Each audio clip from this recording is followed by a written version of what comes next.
Good afternoon. My telephone tells me it's 3 o'clock, so we can get started. That clock's pretty close. Just a reminder to you all that this is being recorded and for future playback, so make sure you behave yourselves. I'll try to do the same. This is the college-wide update based on 2 meetings of the trustees that we have had, so we've got a fair amount of stuff to cover. And actually, Sandy's going to cover most of it, quite frankly, and whatever she doesn't cover, I will come back in and go over with you all. And the order of operation today, Sandy's going to come up, and then Rhea will follow her. Susan Burley will come after Rhea, and then Stacy Scholler will come up after Susan, and then I'll be back up to wrap us up. So we'll get started here without any further ado. So.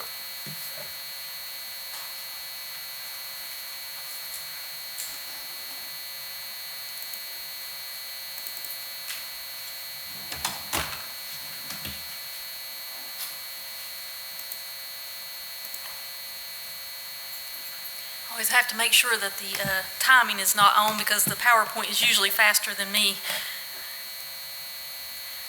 Good afternoon, everyone. Thank you. Didn't think anybody was going to say anything there for a minute. So I get the honor of introducing our newest employees since June. You did see during convocation a lot of the names scrolling across, but I wanted to give you their bio like we normally do for those who are new since June of 2019. I'm not sure if they're here today or not, but if you are here, if you'll stand up or wave, that would be great. Hannah Scruggs was hired as career coach on July 1st, 2019. Hannah comes to us from Carolina College Advising Corps, where she worked as a college advisor. Hannah's education includes Associate in Arts and Associate in Science degree from Isothermal Community College and a Bachelor of Science degree in Psychology from UNC Chapel Hill.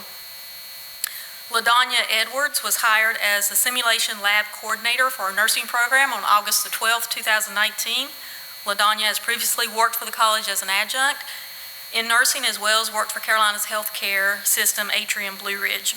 Her education includes Associate in Applied Science in Nursing from Western Piedmont and a Bachelor of Science in Nursing from Liberty University. Erin Mendoza was hired as a Spanish instructor on August the 12th. Erin previously worked for Western Piedmont Community College and Catawba Valley Community College as an adjunct. Erin's education includes an Associate in Arts and Associate in Science degree from Western Piedmont, a Bachelor of Arts degree in Spanish, and a Master of Arts degree in Romance Languages from Appalachian State University. Lily Patterson was hired as Coordinator of Physical Education on August the 12th. Lily has previously worked for the University of New Orleans as a coach and Smith College as an instructor/coach.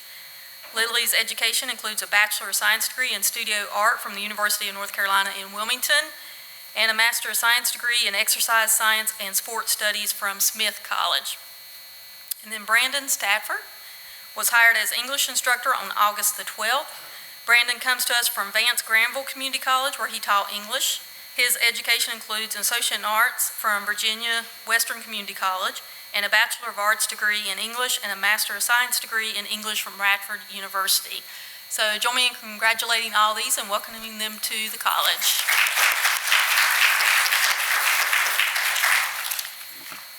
As Dr. Helmick said, we did have 2 trustee meetings in September, and I'll just quickly go through some of this, mostly because you're probably not interested. But for the trustees, a lot of the annual things that we have to do, and even every meeting, the annual review of internal controls certification, we have done this since 2008, where the Office of State Controller implemented a statewide internal control program where we have to review and test our internal controls, our processes within the business office, and then we certify that to the Office of State Controller. And the trustees have to be aware of that each year that is done. Budget allocations, transfer, and reversions. Anytime state funds, budget-wise, are moved between purpose codes, we have to let the trustees know. And we had a few remaining from fiscal year 2019, and then we have had a few for 2020. So even though the budget hasn't passed, some things like special allocations have come through, like customized training, have come through already because those are outside of the budget process. Then we had some approvals for disposal of surplus items as we're trying to get rid of a lot of the surplus that we have over there and keep that on a more rotating base. The trustees did approve several items there, and they will be surplus through govdeals.com. Speaking of the budget, everybody kind of has questions about that and where we are. The House did veto the governor's budget. Neither the House nor Senate was in session last week, this past week, and then the week before that they were working on the redistricting maps. So they are supposed to be back in session this week, and we hope that the Senate will vote on vote to veto the governor's budget as well, which will then bring the budget, will then approve the budget so it can be passed on to state agencies. Many of you probably have seen an email from Scenic talking about a salary increase of 2.5%. Unfortunately, or fortunately for other state employees, that was passed through a mini budget, what they call, where the legislators passed that through the House and the Senate in lieu of the budget itself. However, UNC employees, community college employees, non-certified school personnel, so your K through 12, and retirees remain in limbo. So don't throw anything at me, but that is where we currently are right now, is in limbo with that, with the salary increases, even though some state agencies were able to pass some through. Purchases, we do have a budget based upon the recurring amount that we had last year. So while it's not posted to your budget where you can see it in DataTel, we are still operating as normal. So if there are things that you need for your program, continue to look at those and purchase those as needed. If there's equipment that you have that you need, just talk with Rhea and I to make sure that we can still proceed with those higher priced items, but continue to operate as you normally would. Data breaches, I just wanted to bring this up because we've gotten several emails from the system office and other state agencies where there is a lot of email scams going on. We just want to caution you again to beware of anything that you click in an email, whether it's a link or an attachment. If you don't know exactly where it's coming from, don't open it. You could send it on to Jim and his staff and they can look at it for sure, but more than likely don't open it if you don't know exactly where it's coming from. And even the email address itself may look very legitimate, may look like it's coming from a North Carolina community college or even the system office, but if you're not expecting that or you don't know what is in that email or it looks a little bit off, don't open it at all. And please be aware, we will never send you an email asking for any banking information, direct deposit information, or anything of sensitive nature. So if you see something like that, even if it's coming from Dr. Helmick, just call us up and ask if it is legitimate, because there have been emails that kind of go through that look like it comes from one of us, and they are false. We've had at least 3 data breaches with community colleges just in the last few months. One, it basically shut the community college down for several weeks right before registration. We've had one where they were able to get paperwork that looked exactly like that college's paperwork as far as direct deposit and sent that through to payroll. Fortunately, the payroll person thought it looked a little bit odd and checked on it and did not change any information. We've had that with vendors where they have sent information in wanting to change a vendor's name or address. Don't do that. Always check and verify. So just wanted to make you aware of some of those things that we have going on within the state. Wanted to mention the presidential search. It is underway. The trustees contracted with ACCT, which is the Association of Community College Trustees, and we'll be working with Kenan Briggs, who was with the system office for many years. A couple of important dates for you, for everyone at the college to know. November the 13th and 14th, we'll be holding public forums. We've got 4 different times scheduled, and you'll get more information about that as we continue, but there will be times you can come to any of those. You can come to all of them if you really want to. But during part of that, Kenan will be asking questions about what you want to see in the next president as far as characteristics, what you see as opportunities and challenges for Western Piedmont over the next several years, and then also what qualifications you feel like the president should possess. And this will go into what they call the presidential profile, or basically the job description for the next president. The advertisement will go out after the trustees approve that presidential profile. One of the things that we have is a presidential search committee that's made up of 19 individuals coming from the trustees, external folks in the community, such as a foundation director, someone from the county government, economic development, healthcare, and an industry, and then also some internal folks. They will be doing the bulk of the work as far as looking at the applications and narrowing them down and even doing the interview process with the semifinalists. February 24th through the 28th, the full board will interview the top finalists. They will also be on our campus doing different things, whether it's a tour, meet and greet. There will be some interaction of some type with faculty and staff and also the community. There will be time for or opportunity for your feedback after that as well, whether that be electronically or in a written survey format. Ken and Briggs will collect those and distribute that to the trustees so that the trustees also are aware of your feedback on those finalist candidates. After that, they will send 3 names to the state board, which is the requirement, and hopefully they will pass that in March, and then we'll be able to negotiate where the president could start July 1st, giving that person hopefully 90 days for their notice to wherever they're at. Facility updates, Burke Middle College is completed in the H building, those renovations, and they are in. We do still have a few things on the punch list items that we're working with the contractor to finalize and get finished, but they are in and holding classes there. The door renovation for access control is still underway. It's had quite a few delays over the summer with people from the company leaving and them having to bring new people on and get them certified, but we are hoping that that will be done before the end of the year. Moore Hall 275, turning that into a classroom, into a boardroom or a seminar room for community meetings, is underway. As if you come to the 3rd floor, you can tell that very easily. Campus signage, we have started on that. These are definitely not what it is going to look like, but it's a starting point of where we're looking at for improving our signage on campus and just making them more accurate to what they are now, because the signage that we have is faded and has some incorrect information on them. The facility master plan is underway. We did have some work sessions here on campus for internal and external stakeholders. On September the 24th, they did come and speak to our board to let them know how those work sessions went and some of the comments that have come off of that.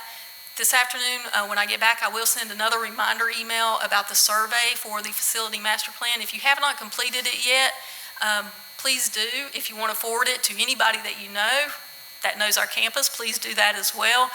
It will be open till tomorrow evening. We'll close it out and try to get those responses. My goal was 100. So far, we're, I think, about 89 or 91 respondents. So send that out and let's get some more feedback there. But it is interesting what they're coming up with. The North Carolina School of Science and Math, the entrance road, you can't help but see it as you come in. What they are looking at is coming off of Hopewell from Berkmont there, so it'll be the next light up from ours. It will come down to a roundabout, which will then spear off to either the School for the Deaf and North Carolina School of Science and Math, and then also to us. It is slightly a secondary exit, but also just that roadway in between the other 2 educational institutions right next to us, so that we want to be connected there. The other item that we talked about with the trustees, we have a lot of developers that contact us about different possibilities for land around our campuses. We did have a developer that asked about some land on the eastern side of the campus where the barns are currently, and also the building construction lab space. They wanted that land, approximately 20 acres there, to build residential apartment type housing. That would be fairly nice higher end apartments. And if you remember the Broughton redistricting study that went on a couple years ago that they're still looking at and trying to proceed ahead with, that was actually one of the things in their plan that they wanted to do with some part of the 800 acres comprising this area. The trustees did their due diligence as far as looking at the company itself, looking at the types of apartments that they're looking at, the land, talking with the county manager and the city personnel, and also our economic development person here in Burke County, and felt like this would be an opportunity for Western Piedmont. And so they did proceed ahead with their proposal. We sent that out for an upset bid. No one bid on it. And so we are looking and working with developing that purchase agreement so that we can sign it and move forward with those 20 acres. And that is the end of my report. I tried to go through it fairly fast, and I'm sure Dr. Helmuth will touch on a few more items. But thank you very much, and I hope you have a great week.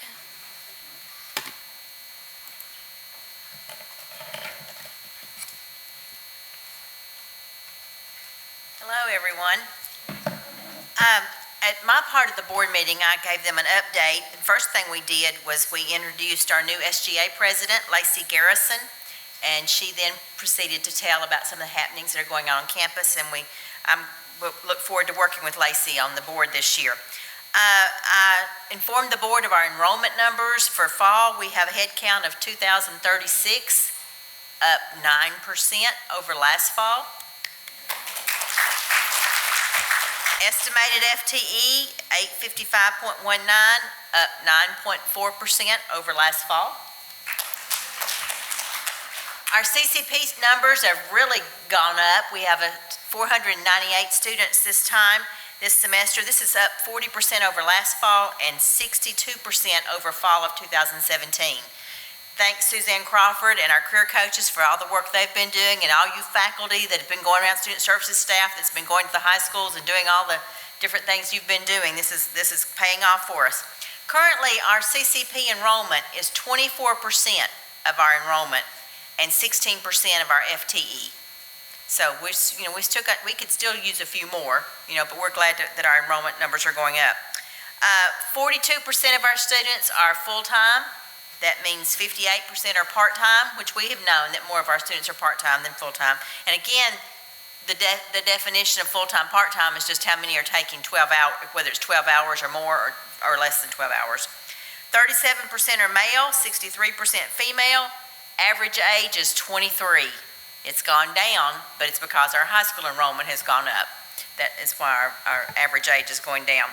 I did inform the board that all of our graduates of our medical lab technology program have now taken and passed the national certification exam. 100% pass rate, 100% employment rate. So we're thrilled with that. Congratulations to Beverly Berry and the work she and her adjunct faculty do. I did inform the board of our second mechatronics academy that we have, and I think there's 14 students roughly in that program right now, and it's going very well. We hope to look at some additional academies in the future. I do want to thank all of you that helped with the fifth year interim report for the Southern Association of Colleges and Schools Commission on Colleges. Susan Burley and I worked very hard getting that report all put together with all the information that you did provide to us. It has now been submitted. We are waiting now, anxiously awaiting for their report, which we should get sometime in January. I informed the board about the 8th grade tours. We've had an 8th grade tour now since I told the board on the about this. I did this at the first board meeting. We had one tour. Table Rock Middle School came on September 25th. East Burke Middle School will be here October 24th. Walter Johnson will be here Tuesday, November 12th. And notice we're trying to separate them where it's not all on the same day, where you don't miss the same day of classes. Liberty Middle and Heritage Middle Schools will be here in February and March, and we're also working with New Dimension to see if we can get their 8th graders to come for a tour as well. For all these tours, the students will visit local industries in the morning, then they'll come to Western Piedmont, have lunch, and then do a tour here on campus. And I'm very pleased to tell the board that all of our faculty and staff are real quick to volunteer for these tours. I'll keep you posted, and you'll be hearing more from Emily and some of the others as we try to get scheduled for the remaining tours. We're also going to participate in a 7th grade career fair in early November. Some of you did that last year, and we'll do that again.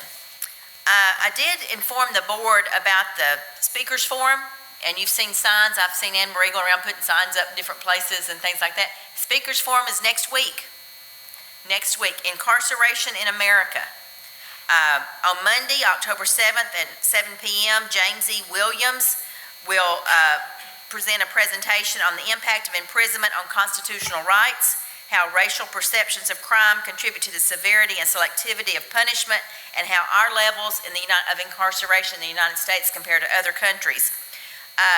He was public defender for Orange and Chatham County from 1990 to 2017, so he's got a lot of experience in this field. On Tuesday, October 8th, Emily Baxter, Executive Director of We Are All Criminals, will be here to present a session on the concept of criminality and the breakdown that divides promoting a renewal in our mindsets. On Wednesday, October 9th, next Wednesday, from 12 noon to 1:30, there'll be a viewing of 13th, a documentary which analyzes the criminalization of African Americans in the U.S. prison boom. On Thursday, October 10th, from 9:30 to 10:50, there'll be a panel discussion with the North Carolina Western Region Director, LaDonna R. Browning, Regional Program Coordinator, Larry D. Williamson, and Jamie Torres, founder of Jamie Torres Ministries, and author of a recently released new book, You Can't Kill the Miracle, He Knew Me When I Didn't Know Him. And I have had the honor of listening to Jamie Torres speak at several of the prison graduations, and he's really a good motivator for that group of people, and I look forward to him being here. And then Thursday night, October 10th, now I probably won't say her name right, Mary Ellen Mastrorilli, it's close. She's Associate Professor of the Practice of Criminal Justice and Chair of Applied Social Sciences at Boston University, and her presentation will look at women in incarceration and how it impacts the family and challenges upon they have as returning to the community. Should be a very interesting speakers forum. I look forward to participating, and I hope many of you will attend as well. We do, we do this every year, and this is something that I think we should all be looking forward to. And that concludes my report.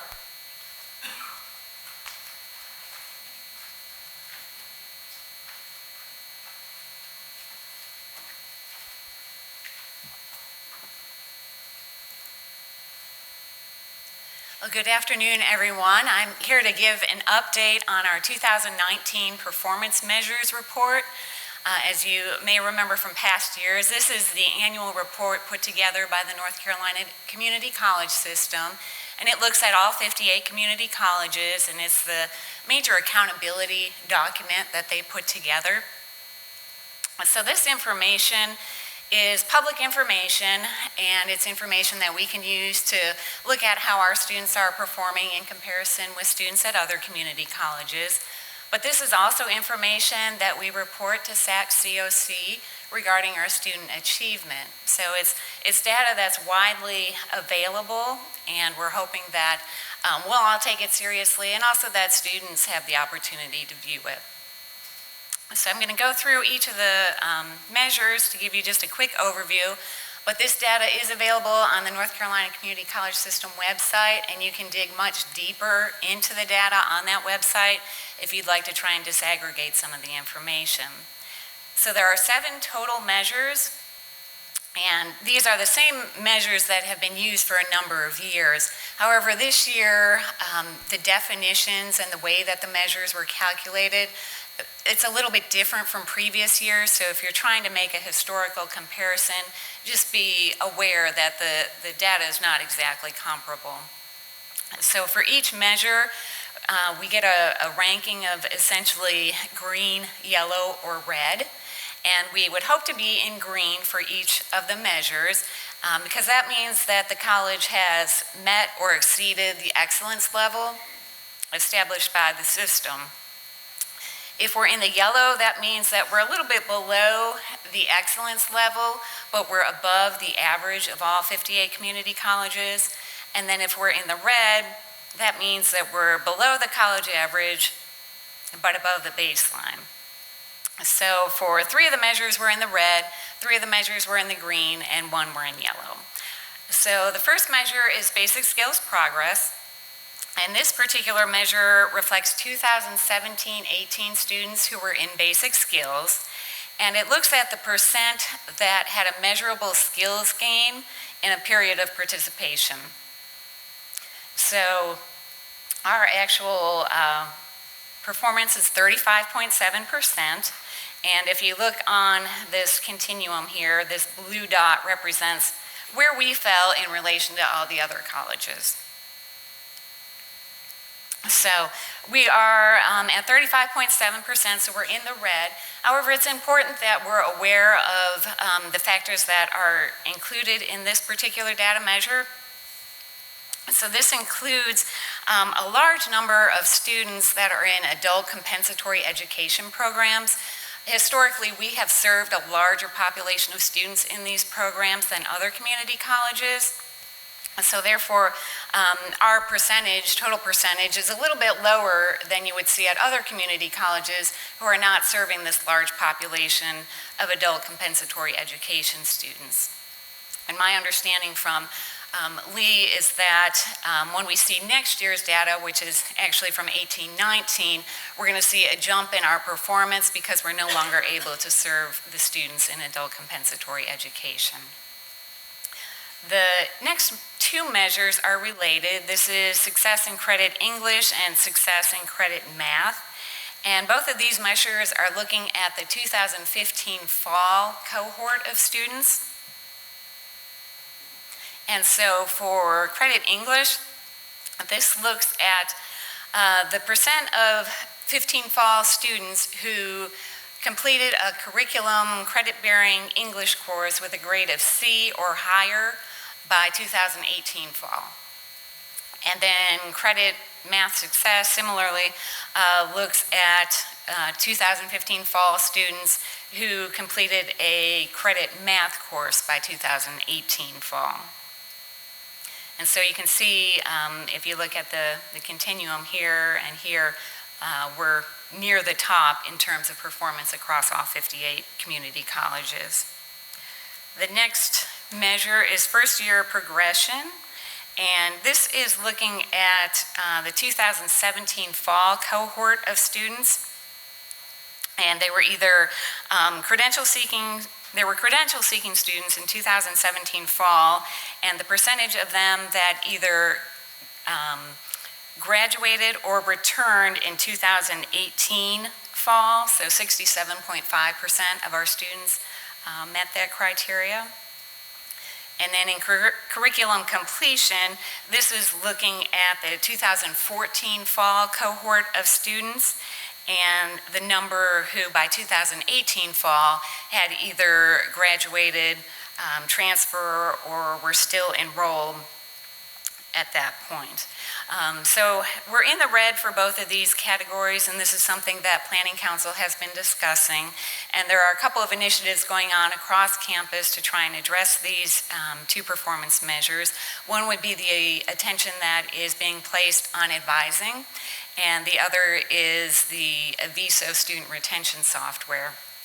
And so hopefully these two activities that are ongoing will help us improve student performance in the coming years when we look at these two measures.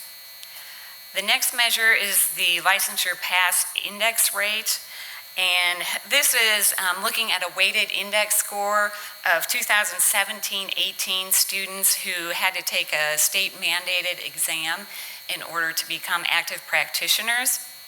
And so this includes things like RN, BLET, EMT, manicuring, and our weighted index score was 1.12, and you can see we're right there almost at the top when looking at all 58 community colleges.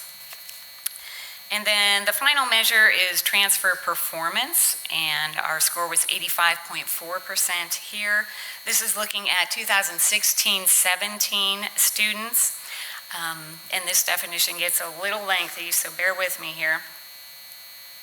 But essentially, the student was, in 2016, they either completed an associate degree with us, or they had completed at least 30 hours of transfer credit.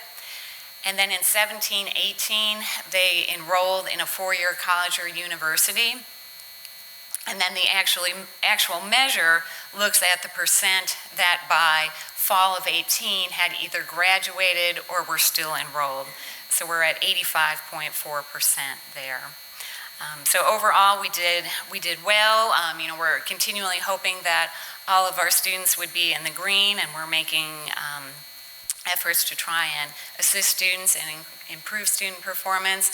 And again, if anyone wants to dig deeper into this information, it's available. And if you have any questions, please see me afterwards. Thank you.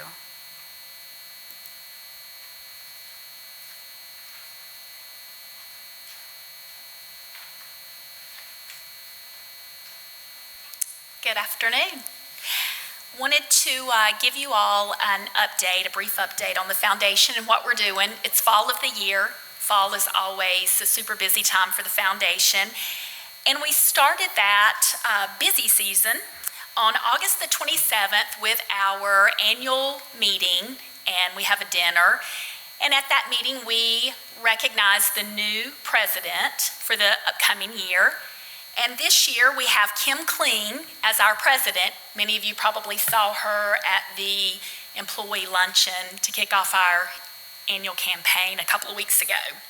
So she's our new president, and we also recognize 4 new directors coming on board, and they serve a 3-year term. And those directors are Carrie Mull, Ola Caldwell, Jeff Messenheimer, and then many of you all probably know Keith Conley, who's retired from Western Piedmont. So we're excited to bring those 4 on, and as I said, they'll be here for a 3-year term. Hopefully, they'll come back for a second 3-year term. And our annual giving campaign is underway, you all know, and we are happy to report that our trustees and directors had a 100% participation rate. So we were excited for that. And you guys are doing a great job. As of today, we're at 74%. And Ashley and Danny and all the division captains are doing a fabulous job getting the word out, sending updates. You all will be getting another update today. And thanks to everyone that's gone out and gotten raffle items for us or donated items, and that always makes it fun. So you all should be getting notification today of some new winners. We will have our celebration this Thursday. You should have received an invitation by email, so don't forget, this Thursday at 3 o'clock, we'll be in Hildebrand Hall, downstairs in the old cafeteria. So please come to that celebration. It should be lots of fun. We'll have snacks for you as well. And then immediately after the employee campaign ends, we go into the community campaign. And that is a 6-week-long campaign, and that will end the end of November. And then we'll do a celebration with some of our large donors in December. And I hope you all know how much your donations mean. They mean so much in the lives of our students, in our community. They make a difference to your colleagues. They make a difference in your classroom. And they also help fund great work, such as the mini grant program. And we're excited to announce that we will be opening up the mini grant program again this year. And there'll be an email that will come out tomorrow, and it will tell you exactly how you can apply for the mini grant program. It will open tomorrow and close on Friday, November 8th. So keep that in mind. For those of you that are new that might not know, any full-time faculty or staff person can apply for a mini grant, and you can use that to improve your classroom and or any student experience. So we hope that you all will apply, and we will be awarding approximately $3,700 this cycle. So I wish you all luck, and if you have any questions, let us know. Lisa Miller will be the one sending out the email tomorrow, so be on the lookout for that. And then our annual scholarship reception for the foundation will be held on the evening of Tuesday, October 29th. It will be held here in Leviton, so just be aware of that. We always enjoy that night. It's a great time to introduce the donors and the recipients. They get to meet, and so that's always a good event. And so it will be here, just so you're aware, on Tuesday, the 29th of October. So thank you all for your support, and I look forward to celebrating our campaign with you on Thursday at 3. See you then.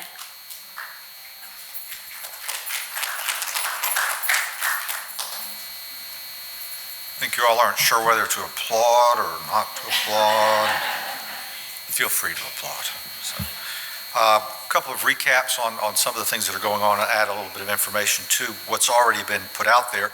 First off, congratulations on the foundation. For those of you that have been concerned, the purse is finished. So if you want to see it, drop by and see Stacy. It's one of my better products, I'll have to say. So I'm pretty pleased with it. And in case you're wondering, it's pink. So it's pink, for those of you that like pink. Also, congratulations on enrollment. We don't do enrollment. It's not my fault whether enrollment is up or down, quite frankly. It's not your fault if it's down. It's circumstantial, but it is certainly to your benefit, and because of the work that you all do, that enrollment goes up. If we don't contact students, if we don't work with them. So thank you for the work that you have done on increasing our enrollment. 9% increase is great. I was hoping for about 4 or 5, because we can just keep on tracking with that. We hope that going forward that we are out of this enrollment slump. I had a president's meeting, Western President's meeting on Friday. Most of the presidents are reporting either flat enrollment or something a little bit less than what we have. So we seem to have the largest enrollment increase in the western part of the state. Part of that is due to our increase in the high school CCP program, but it's also due a lot to the efforts of you all getting out there and getting students back. There certainly is a need. We can track directly. There's no place that I go. I had my license renewed recently, and the lady that helped me has an Associate of Arts degree from Western Piedmont. She loves Western Piedmont, and it's her son back here. So there's no place that you go in this town that you won't find our graduates, and thank you for the work that you're doing to make sure that we get those folks in here. The performance measures, you saw where we are. Those we already know are going to increase in some of the areas. Basic skills has been one of those things that, due to some government changes, it has affected the way that we measure those things, and it's regrettable, but it is the way that it is. It certainly has it's no reflection on the great job that the folks do in basic skills, and those areas over there. They do a tremendous job. But if the government says you can't count the folks, you can't count them, and that's what they did with some of those, and that's what negatively impacted our numbers. But overall, we're doing very well when I look at us and compare us with other institutions. Not that we're supposed to do that, but we do it nevertheless, and we look good, quite frankly, and thank you all for that. I want to touch on the Homes Urban sale that Sandy talked about. That's on the East Campus. That does include the iconic silo barns and a couple of those barns that are in there. They do plan to keep those barns and incorporate those in the project that they are developing. I think most of you are aware that they are very expensive if we were to go in and try to turn those into some type of educational facility. The last price tag we have was well over $2 million. There's more to this than just the fact that we're selling property. Part of it is that we can't maintain those buildings. And if someone would come along and put those to good use, it's 20 acres out of the 160 odd acres that we acquired from Broughton some years ago. And I think that it will be a real advantage and real nice addition to the Morganton and Burke County area. But the sale, by the way, is not certain. They are doing their due diligence period, so we have been given a contract. We haven't signed that contract yet, but we're getting close to signing the contract. But even if we sign the contract, it's not certain, because if they find some reason to not do this, they can still back out of the sale. So it's one of those don't count your chickens before they're hatched kind of things. But we are hoping that it goes through. That $2 million will go towards the next building project, and it is the building construction building. And the reason it's the building construction building is because we are going to move them out of the space that Homes Urban will be moving into. We don't know where that building will be located yet, but we do have plans. We are looking at additional funds. $2 million will not build the building that we're looking at, and that $2 million won't come in until they get into phase 2. So we're probably several years out. We're looking at some contingencies on where we can move building construction in the meantime. But it's an exciting opportunity for us to be able to get a new building that will better meet the needs of what we feel like is a growing program, because there's a huge amount of need in our building construction area. But stay tuned. We'll let you know as those things change, and if they do change. But we don't anticipate anything happening, quite frankly, before the end of the year. And it's likely that nothing will happen before the end of the school year. So into the current calendar year, before the end of the school year, it's unlikely that anything will happen. And then it will be sometime on into the summer after that, that we'll find out. We have been looking at the K building and then what we call the East Campus as part of our partnerships. I'm going to talk a little bit about partnerships. Some of you who are in K building are aware that people have been walking in and out looking at those buildings. Nothing is finalized there. We're still in the discussion phase. Part of what's going on there is that there's a need for the School of Science and Math, as they ramp up, to have a place to meet with business and industry, and also some other folks that want to work with us and partner.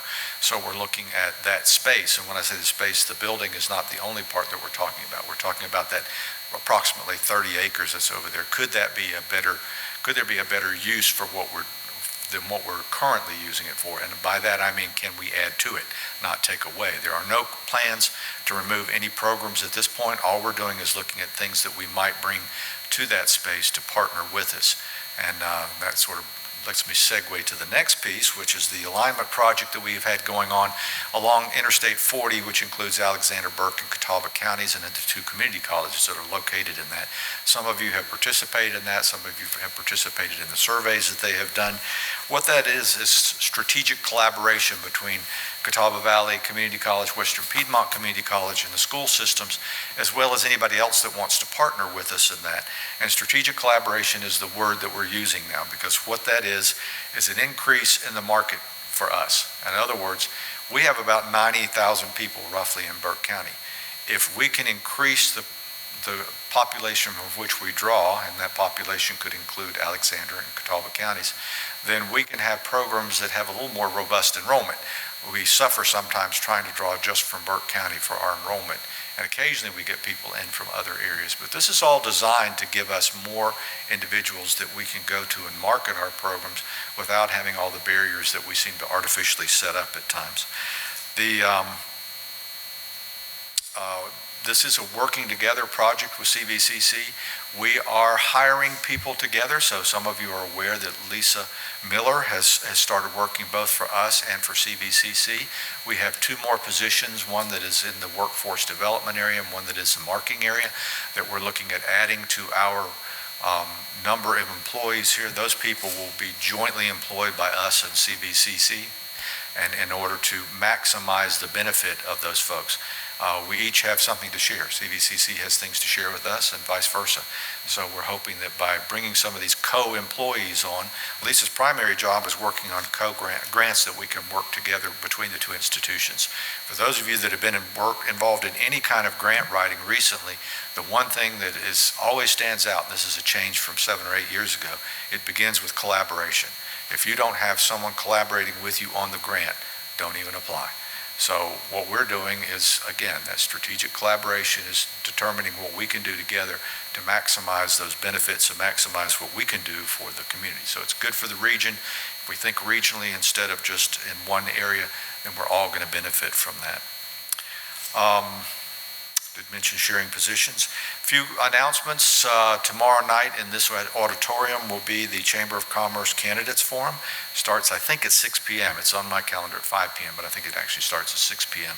I understand they have about 18 candidates who have signed up. These are county commission, no, they're school board. No county commissioners are running. School board, city council, and some of those folks that are running. So it's a mixed group. If you've never been to one of those, they're always interesting. I always sit back there and rank the candidates and pick who I think it's going to be. And what you need to do is take my list and vote completely opposite of that, because I never get them right. I base mine on their answers, and apparently people select things other than what the answers are doing. But also, you all are aware that we don't take questions and answers in here, partly because of the time constraints. If you have questions about what's going on here, tell us how we're doing is a way to do that. We don't track those. We do We do read every one of them. They are read at senior staff level when we discuss them. And sometimes, if it's possible, we push the answers back out to people. We always act on those things. It's just that we can't always get that information back to you. If you want a direct answer back, leave us your name. But most people want to do that anonymously, and it is anonymous. We don't know who it is. Final thing on here is today is 9 months and counting. So not that I'm excited about retirement, but I have scheduled my trip to Germany and France. So, but it's been great. If you all do have any questions, we'll be glad to answer those questions as they come up. A lot of things have happened over the summer and in the last month or two. We're going to try our best to keep you informed. If you can't attend these in person, Kathy sends out a link that we're recording this, as I mentioned earlier. That information is available. We want you to know what's going on, and if you don't know what's going on, ask. And if you don't get an answer, keep asking until you do get an answer. But we're trying to keep you as informed as we possibly can. And if you have any concerns and you want to come see me, by all means, make an appointment. I'll be glad to talk to you. But looks like we're out of here a little bit early. Thank you all for your attendance. We appreciate it. Hope you guys have a good rest of the semester. Next meeting is scheduled for November. You saw the timeline on the president's search. There will be updates on that. Undoubtedly, there will be updates on the other things that we have mentioned. But if anything important happens in between now and then, we'll let you all know. But thank you again for being here.